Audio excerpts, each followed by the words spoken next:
So the next stage in this tutorial is, let's see what we've got. Little walk cycle there, there's a little bit of popping, so first off that's what we need to fix. So what we want to do is we want this animation loop to be seamless. So I'm going to quickly go playback speed, make sure that's set to real time, and we want to have a little look to see what's popping and what's kind of not looking too natural. So I think on the whole I'd spend about 20 minutes, 35 minutes on it, something like that. So there were a few little issues with it that we need to fix. So this arm drops quite a bit, so let's just pull this up a touch so it looks a little more natural.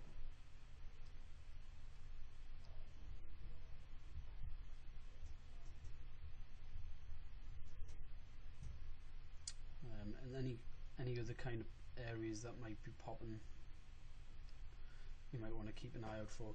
So the next stage with animation is making this loop. So what we need to do is select anything that we've keyed. So in this case the controllers, these controllers, and any of the joints that we might have animated. So the hair, pretty sure we did with the neck, and the chest, and the hand joints, we're pretty sure we'll animate those. And sort of scrub through, and what we need to do is we need this to loop. So if you think about it, when we're animating, if you took notes through the video, you probably noticed for the first frame and the last frame they should near enough be identical. In fact, they will be identical. But what we need to do is we need to lose the second to last keyframe. We need to lose the last keyframe and make sure that this just loops seamlessly, because at the moment all of these keyframes, so frame 1, 3, 5, 7, 9 and so on, are all held for a value of 1. Frame 1 and frame 25 are actually being held twice. So if we just key those attributes, translate as well, and remove the last keyframe, so if we cut that last keyframe, what we should get is, when we select this to loop, it should loop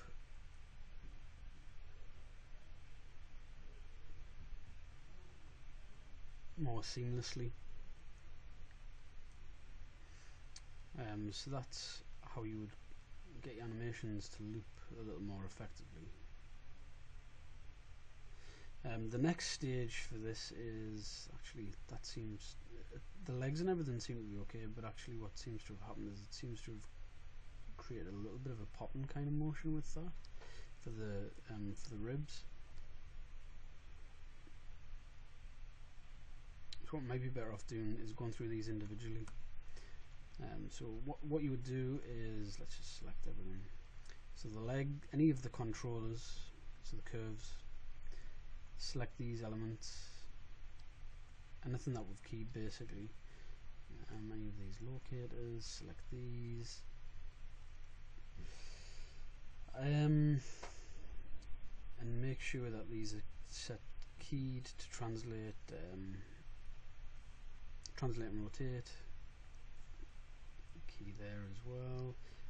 Key the second last keyframe and remove the last keyframe. So now when we go to frame 24, I'm only bothered about the legs at this stage. I just want to make sure that these are looping more seamlessly, and they seem to be. They don't seem to be too bad. It's yeah, it seems to be looping quite well. So we can move on from the legs. So select this torso piece. This is the root controller. So make sure that these are keyed, and these are keyed, and these are keyed. And what we need to do is key this value, remove the last keyframe. So now when we go to frame 24, if we just focus on the legs and the feet, we can see that we're getting a nice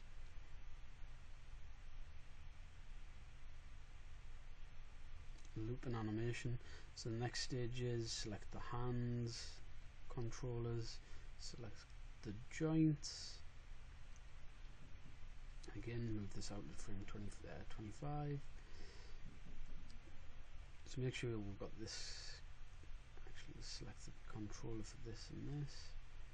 S to key, S to key, S to key, S to key on frame 24. So basically, the second last frame, we're removing that keyframe because what's happening is it's doubling up. It's being held for 2 frames as opposed to 1, so it kind of doesn't allow us to have that seamless loop.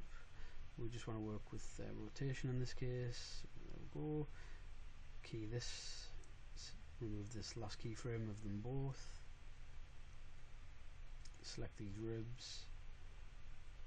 Key the rotation values of these. Frame 24, remove this last keyframe. Same again with the head.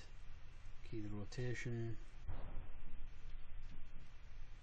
Remove the joint there, so we should have, it should give us a nice looping animation. So I'm going to select these joints here. We just key the rotation. Remove these. Now if we go to frame 24,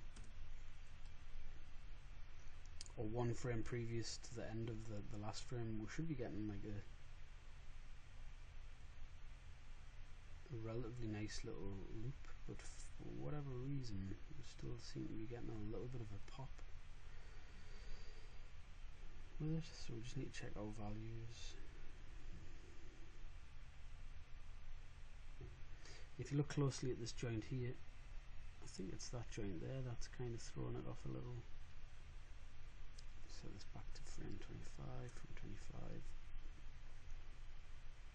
Copy this, paste it to frame 25, get rid of this last frame. Key that, get rid of that, see what we're getting now. So what we're trying to do is create a nice seamless loop. It's actually now this joint above that's causing the issue. 25. Key this, key that, remove this previous keyframe, key it again, get rid of this last keyframe.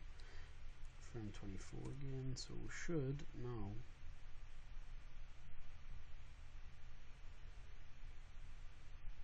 interesting. Frame 25, 25. So copy this, paste this. There we go. Key this, get rid of frame 25, sorry, and now we shouldn't be getting that weird popping. There we go. So we've got like more of a seamless loop animation. We shouldn't have any kind of popping, any kind of weirdness. The next video, what we're going to look at is we're going to look at the graph editor. So that's basically how you would create a loopable animation. So generally, the first keyframe, you would copy the first and last keyframe, and then you kind of want to like step back in 1 frame and remove that last keyframe. In my case, it was frame 25, but key it, all of the values of all of the controls, anything that you've keyed, so any joints, any attributes, any controllers, etc., and remove that last keyframe after you've set a keyframe value on the previous keyframe. So watch this video a few times just to make sure that that's clear, and if you have any questions, just let us know. It's quite a faffy kind of process, but ultimately it's because keyframe 1 and the very last keyframe, frame 25, being held for double the value of all of the other frames, so it can create the illusion that that particular keyframe is sticking. So that's one way to remedy it. In the next video, what we're going to do is we're going to look at the graph editor and how we can clean up our animation curves. So I'll see you then.